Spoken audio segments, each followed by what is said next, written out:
Yeah, well, first of all, I mean, I would point you to an article that I did not write by Stephen Heidemann in Foreign Policy of last week, which is actually called Syria Needs to Get a Grip. Steve's a very well-accomplished scholar on Syria, and he talks about triumphalism in there. This has been building for a while. The crackdown on civil society and on the press has been building for years, and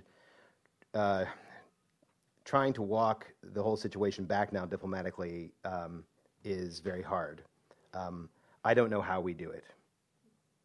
I think it involves some sort of frank discussions between diplomats and U.S. diplomats and Syrians, but they have, I can only explain it to you this way, and I know this was the reason why I left, or why I had to leave, was that they just have a completely different way of looking at their position. They are ready to roll, and they really are. And if you talk with Syrian analysts, they will tell you this. And in a lot of ways, you look at the situation in the absence of our policy, they're kind of right. I mean, if, of course, you don't see going over major red lines or getting close to going over major red lines as a problem. Because the one thing that happens while all this has been going on is that,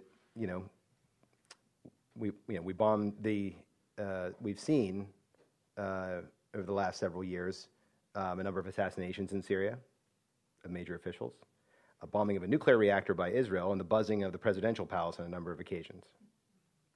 So a major military defeat of some kind could change that.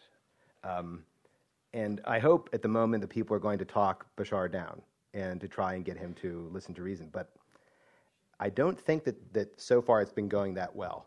I mean, this story on Scuds has been brewing for months. And everybody has been going to Damascus, and apparently the answer has been the same. I don't know what you're talking about. Well, again, it's one of these things where getting things into public and actually getting people to make straightforward choices is probably important at this point. Yes, ma'am. Ian Sarkis, I'm just a private citizen of the United States, and I just have an interest in the Middle East simply because I'd like to go to Lebanon and go touring. And I'd like to go when it's, like, safe. So if you all could do something about that, I'd really appreciate it.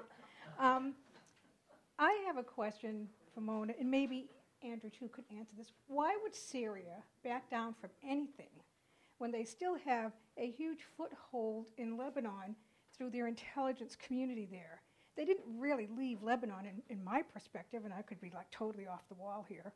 But why should they leave? They have a great spot right there. They have an intel operation, and they have a lot of power still inside of Lebanon.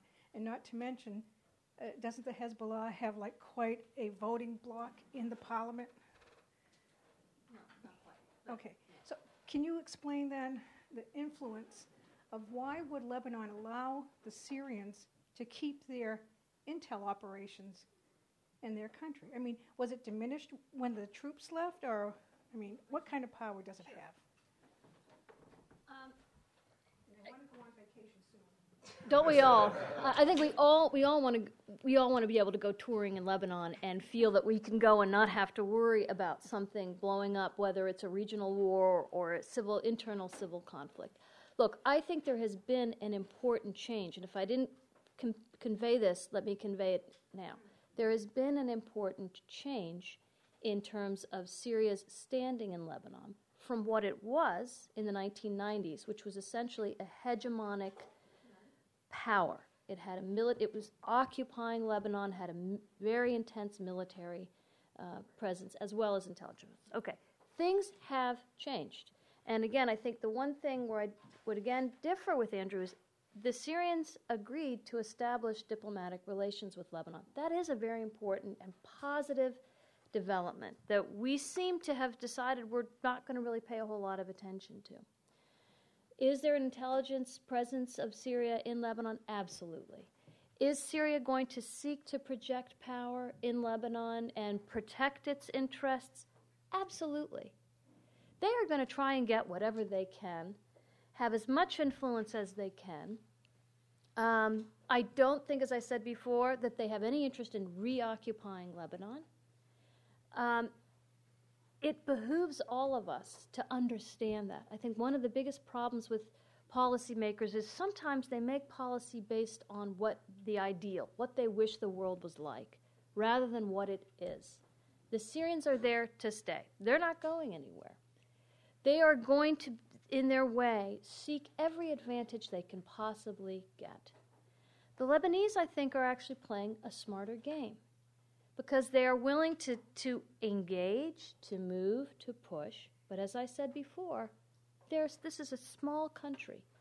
And the Prime Minister and others require, I think, the support of allies, most notably the United States, in this endeavor, but constructive support.